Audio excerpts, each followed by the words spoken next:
And you mentioned shame-based parenting. I think we should really shame those shame-based parents parenting. I'm shaming when it comes to parenting. Well, it's, I have a little mercy because I think everybody, what do they say? Trauma not transformed is transmitted. So we all kind of, unless somebody, we all of our parents receive. They didn't live perfect childhoods either. No, so. absolutely. I was. No, I know. Hurt people, perfect people, perfect people. That's it. Yeah, that doesn't work. And it makes me. I think I've said this on the show before, but the Noah Khan singer, he says, Shaka. What? Shaka Khan. No, not Shaka. That's different era. No, We're both Gen X. I'm sorry. Okay. Well, no, Noah Khan, he's like a country folk singer. Shaka Khan. Shaka Khan. Stop it! Y'all are right in my ears with this.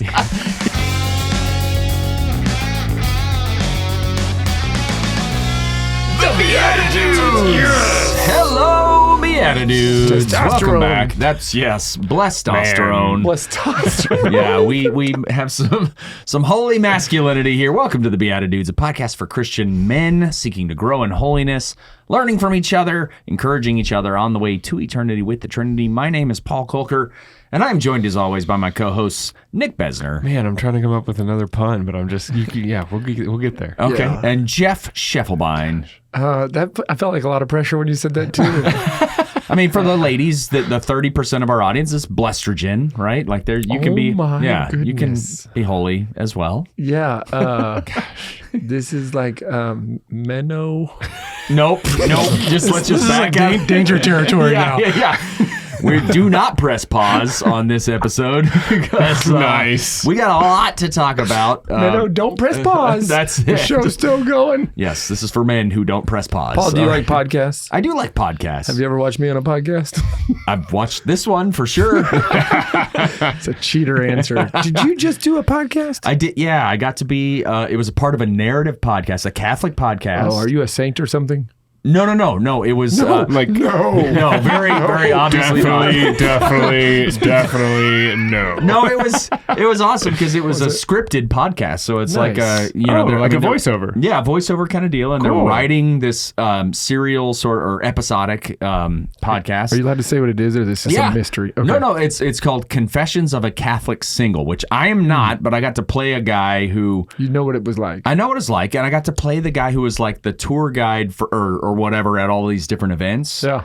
But he keeps showing up, and so at the different events, if he was leading axe throwing, he had a Minnesotan accent. If he was doing the like kayaking, he had an Australian accent. This is good for you. Yeah, so it was a lot of fun. I got to do that. Confessions of a Catholic Single. Make sure to go check that out. I think it just came out. So there was a part where they were doing the book of axe throwing. That's nailed it. Oh, yeah, sure. Yeah, you betcha. But Send them out. that's okay there. But yeah, so we're back, though, with are back. Ryan Foley, who, if you missed the Monday episode, I'm going to try to give it the title because I don't think we've officially given it a title yet. yeah. From Air Force to Care Force. That's what Wow. that's what I'm throwing out there. Beep. Start over.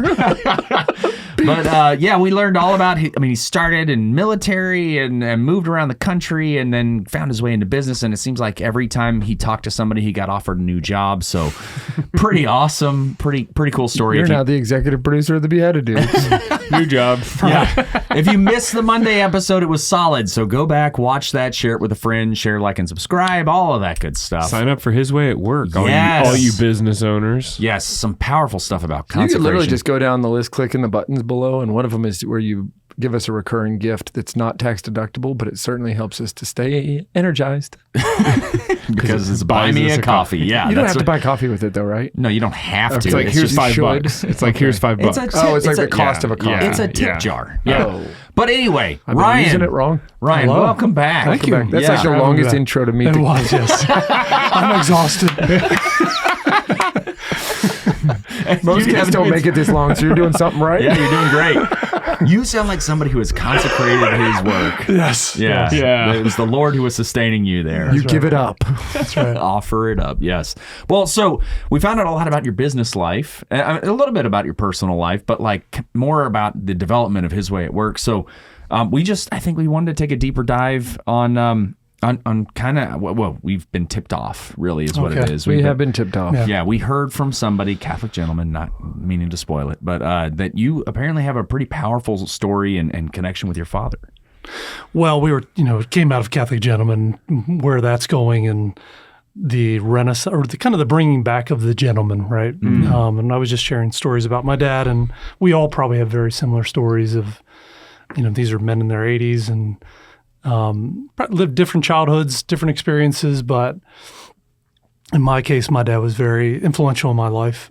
A very virtuous man, and what we were actually describing was my dad passed last All Saints, which was a perfect day for him to pass because he was a very virtuous, saintly man. But it reminded me, and the reason it was connected with Catholic gentleman was the idea that, at least watching my father pass and being in hospice, and you really die as you lived. So if you were a complainer, you're going to complain. If you didn't suffer well, you won't suffer well. And the idea was, this is not a test at the end that you can cram for. Yeah. Right. In 30 days, you're not going to be a better person just because somebody's given you said you're going to pass.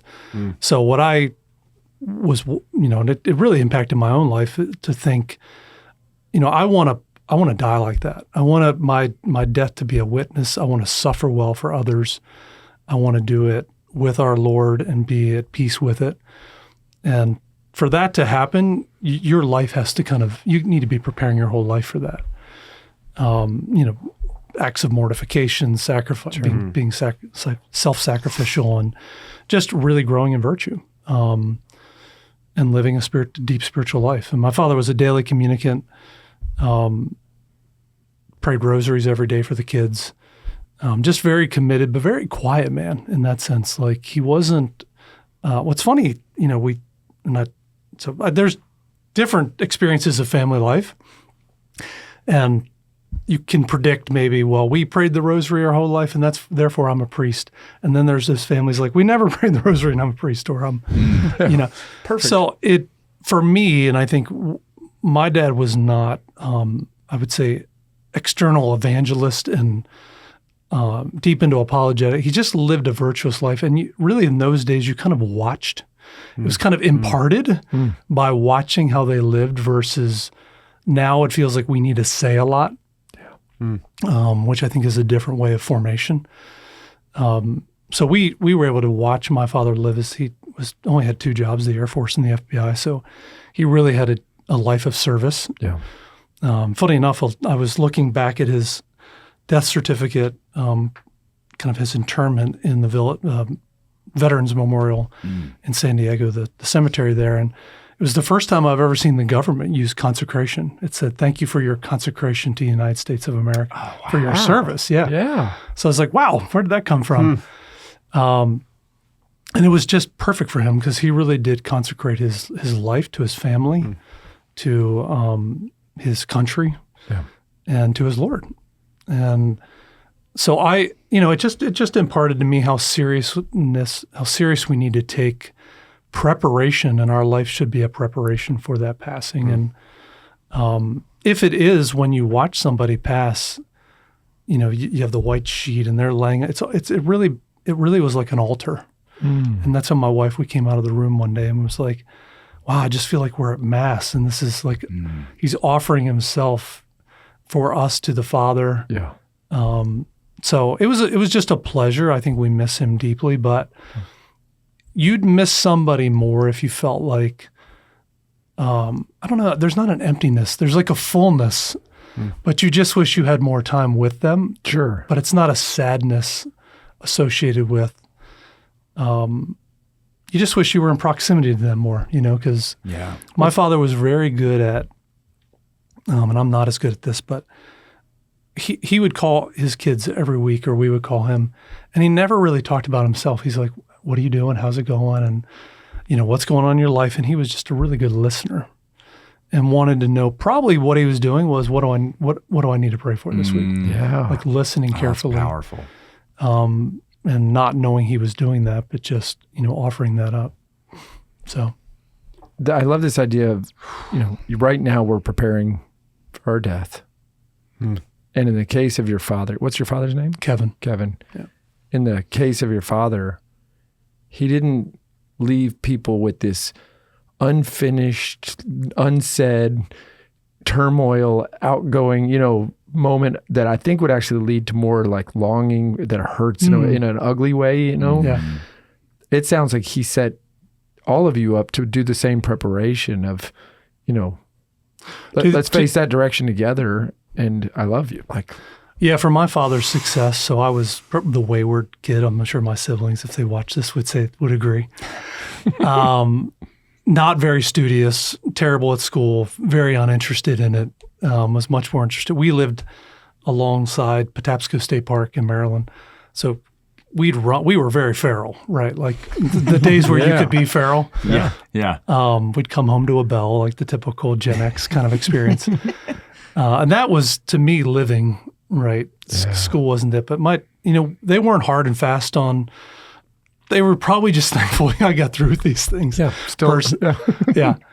But just that experience of he didn't really care what you became, because one day he's like, we were talking about what I want to be, and something about being a longshoreman was like really attractive, and he's like, I don't think you'd really enjoy it, but if you want to do it, go do it. And then like a garbage man, I thought, gosh, just the completion of a task at the end of the day. We cleaned all these streets really well, But he never poo-pooed any of those. Like it was like, all I really care about is you're a man of faith. Like you'll go to mass, keep the faith, you're a good family man, those were the important things. The other things were kind of like, I hope you can make a living and support your family at that, but it wasn't like we were held to a standard of, and I think this is where when you have parents who are not living through you, like you are more from them rather than for them. Yeah. And there's a big difference there. Yeah. You have the freedom to be who you want to be, who you're going to be. And so we were I would say, very secure kids, and went out into the world. And, we all left home very, very, I left at 19. My brother, Tim, left early. My brother, Sean, went off to the Naval Academy. I think my dad really we were equipped to just go do life. Yeah. Even though you don't know what life, setting up checking accounts or this or that, like you have no idea what any of those things do. And how, I think we were given gifts like capacity to experience life and to confront it and do it well.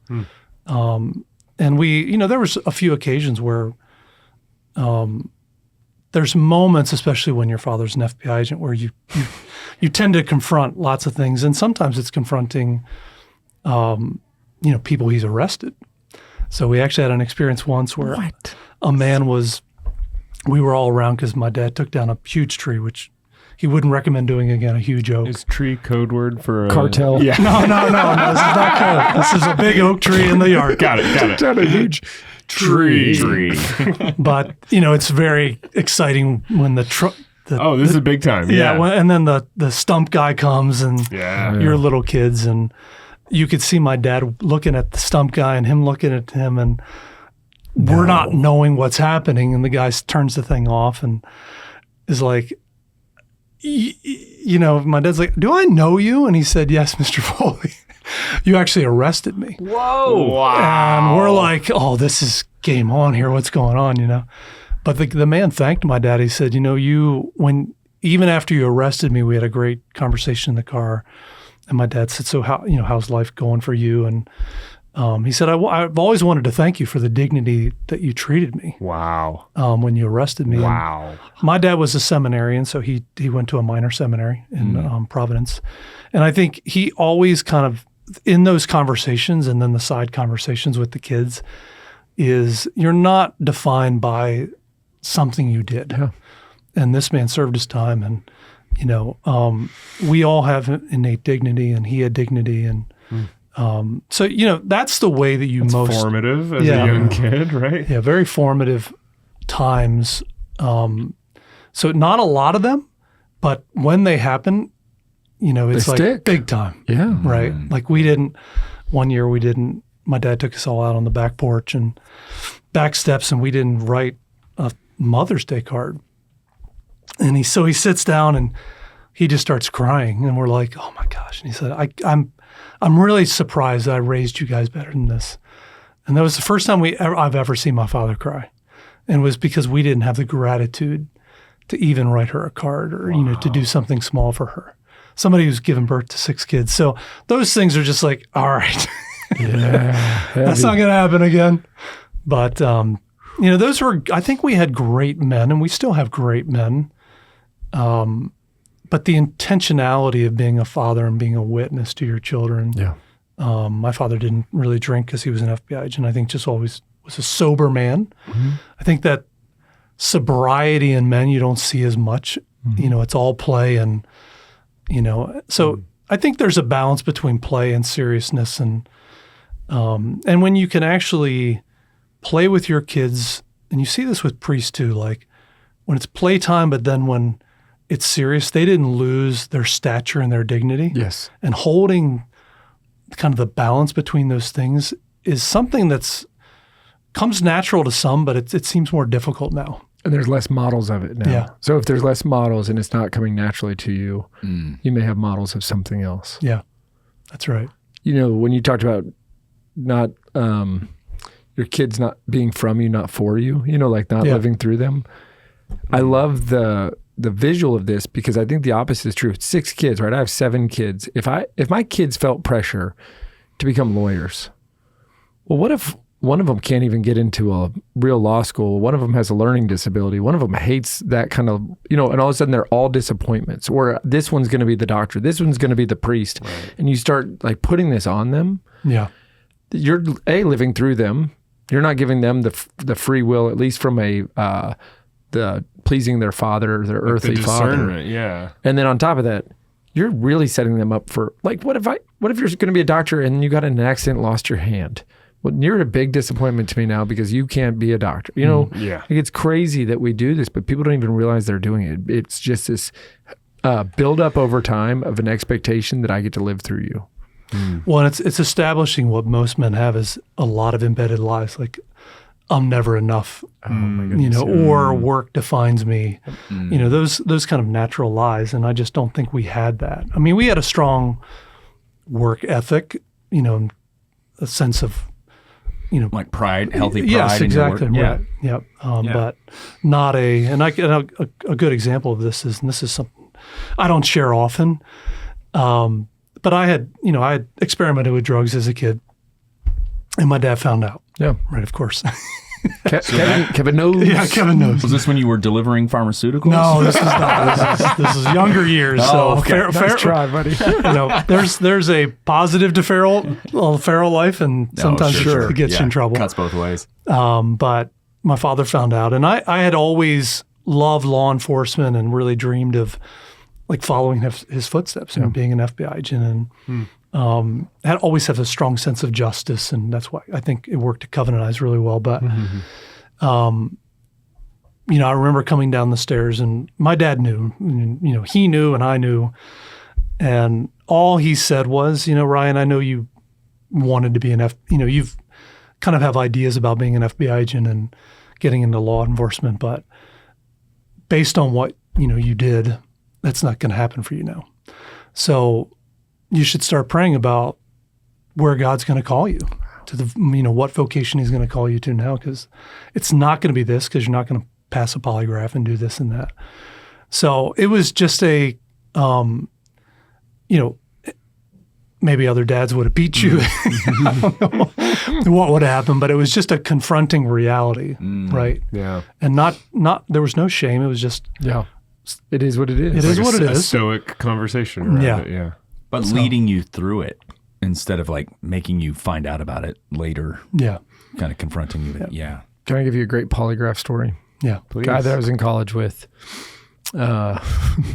so ridiculous, was going to go join, I think, the firefighter academy, right? And he has to take all these different tests, a drug test, a lie detector, all this different stuff. And he's talking to me like 2 days before, and he goes, I don't want any problems with this because I've never done this kind of whatever. I've never done this. And I go, yeah, you have. You told me one night at a party you did this. And he goes, oh what? My gosh, don't and tell he goes, me. Oh, I completely forgot about that. And I go, no, you did that. You also got in trouble when they stopped you on campus. Stop talking. Stop. And I was like, you're going to have to wait until you forget all of this again. No, his nerves are being shot now. That's so true. I am your Jeffney Cricket, right? I'm the conscience. There you go. That's right there, helping you to remember all this stupid stuff. Jeffney Cricket coming up and reminding me all the things I forgot I did. That's right. Yeah, we don't hang out anymore, me and that guy. Yeah, so you think. What did he do? What was his way to work? Not firefighting. Yeah, No, that's it. That's right. No. Did your dad ever make you get hooked up to the polygraph? Like for fun? No, but my dad had this thing.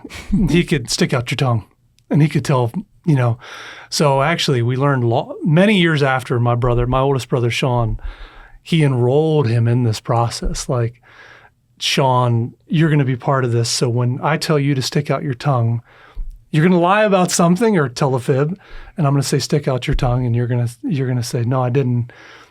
But it's gonna. So they would play this game, and we would all watch. Like, oh my gosh, my dad can tell if you stick out your tongue.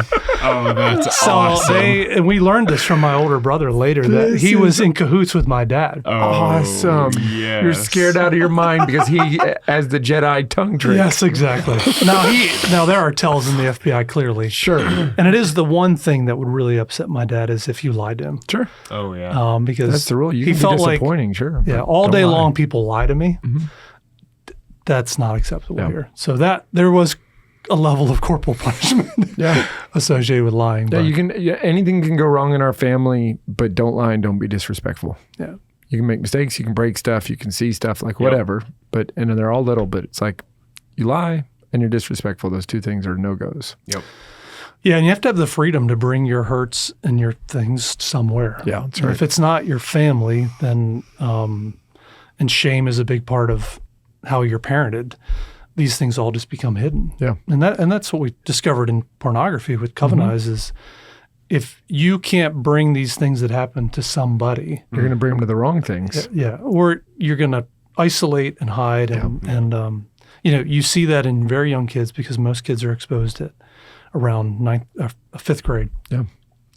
And it's very nefarious what happens because the two connections they should have, God and their parents, Yep. get disconnected because our Lord can never love me for what I've done. And my parents can never know what I've done. Like they would be so ashamed of me. So the devil has a unique way of disconnecting you from the two things that should be rooting you all through adolescence. Yeah. And you go into hiding.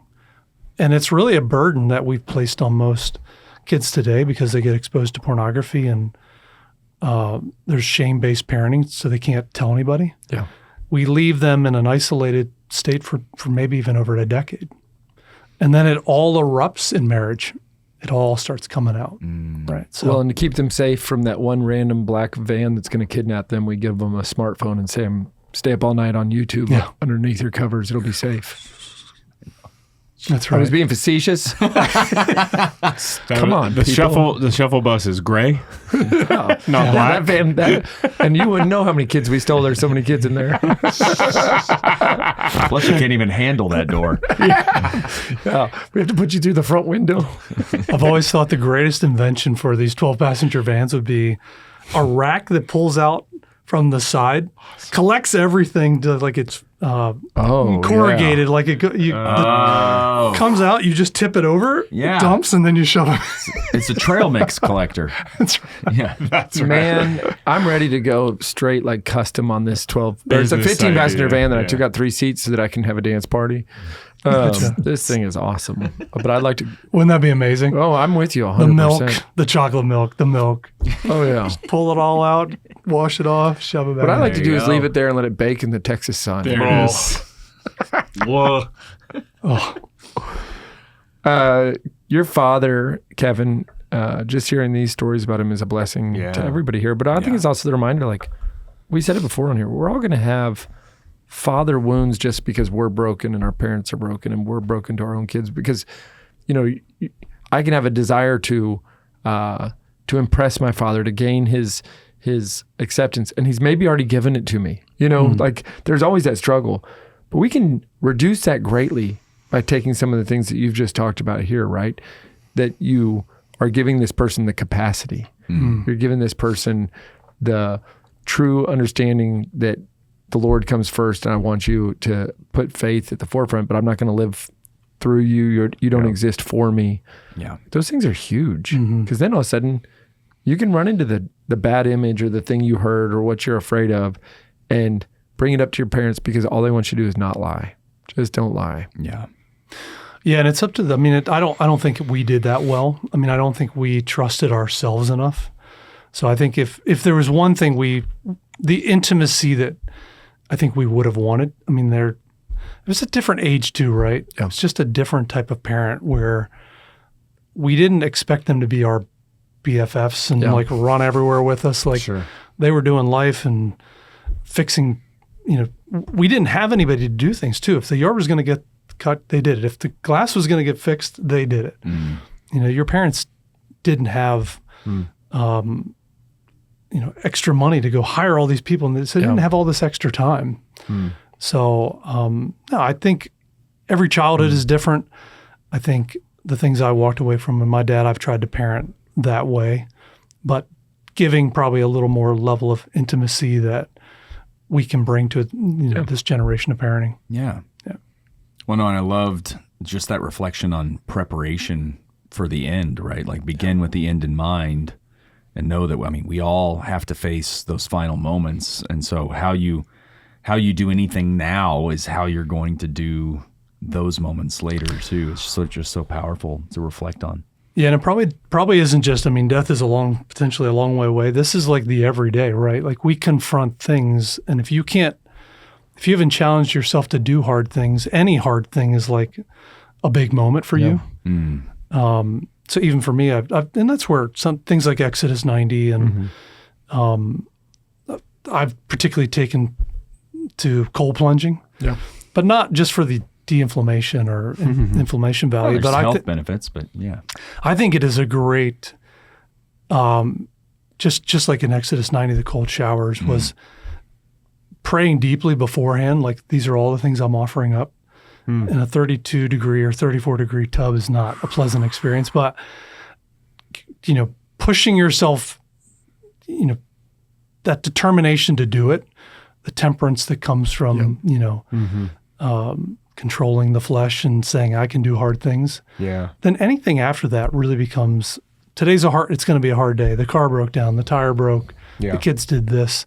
It isn't as intense on your body. It's like, okay, it's just a hard thing, Well, I've heard people say, I think it was a Dr. Bob Schuchts healing retreat in Tallahassee, Florida, but I think it was there he said, or somebody on the retreat said, that half of our suffering is just us avoiding the suffering instead of embracing it. Sure. Yeah. Like the moment you actually just embrace it, it actually becomes easier. It's that whole my yoke is easy and my burden is light, because then you're with the Lord in it.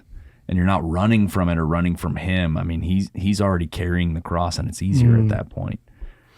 Yeah, I think about that. Even our Lord as a carpenter, right? He knew how to make a yoke.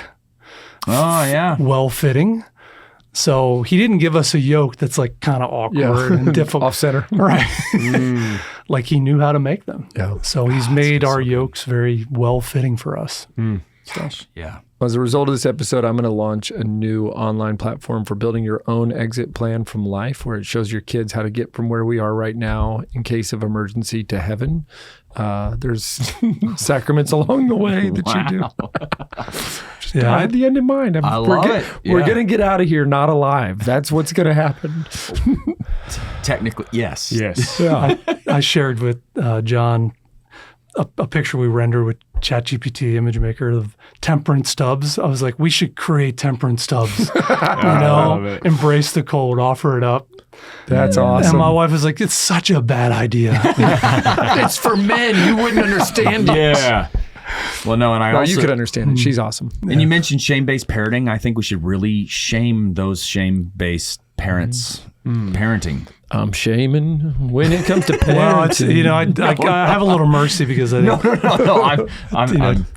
Everybody, what do they say? Trauma not transformed is transmitted. So we all kind of, unless somebody, all of our parents receive, they didn't have perfect childhoods either. No, so. absolutely. I was being... No, I know. Hurt people, perfect people, perfect people. There, that's it. Yeah, that doesn't work. Oh, and it makes me. I think I've said this on the show before, but the Noah Khan singer, he says, Shaka. What? Shaka Khan. No, not Shaka. That's different era. No, We're both Gen X. I'm sorry. Okay. Well, no, Noah Khan, he's like a country folk singer. Shaka Khan. Shaka Khan. Stop it! Y'all are right in my ears with this. Surround sound. He has a quote in one of his songs that's perfect. He said, "I'm still angry at my parents for what their parents did to them." And it's like the wisdom of just recognizing that, everybody has received whatever they've received, and it keeps going all the way back to Adam and Eve, ultimately. I mean, it's just the first parents. I know you are not Gen X, but that's actually what Shaka Khan was about too. They're about the same thing. Adam and Eve? Well, just the parents of the parents, all the way back to our original parents. All right. Well, this has been incredible. Absolutely. Ryan, thanks for being a part of the Thank BeatiDudes. you, Thanks for being a partner to us. His way at work as a partner to the BeatiDudes and Undivided Life and everything we got going on over here. Thank you so much for that. We want people to know these stories, to know the stories of the men that come on the BeatiDudes. So help us to promote this show. If this show touched you in any way, then help it to touch somebody else. That's it. That's how that works. Well, It's share like it. shite. Like shite. Like, share, and subscribe. Do you have a stroke? Just you okay? Well, we will see your stories in the comments, and for the rest of you, we will see you in the Eucharist. God bless. Thanks for tuning in. If you'd like to join us at our undersized table, subscribe to the video version of the show on YouTube by typing @ that's the symbol @ so shift and 2 on your keyboard @ _BeatiDudes on YouTube. We'll see you there.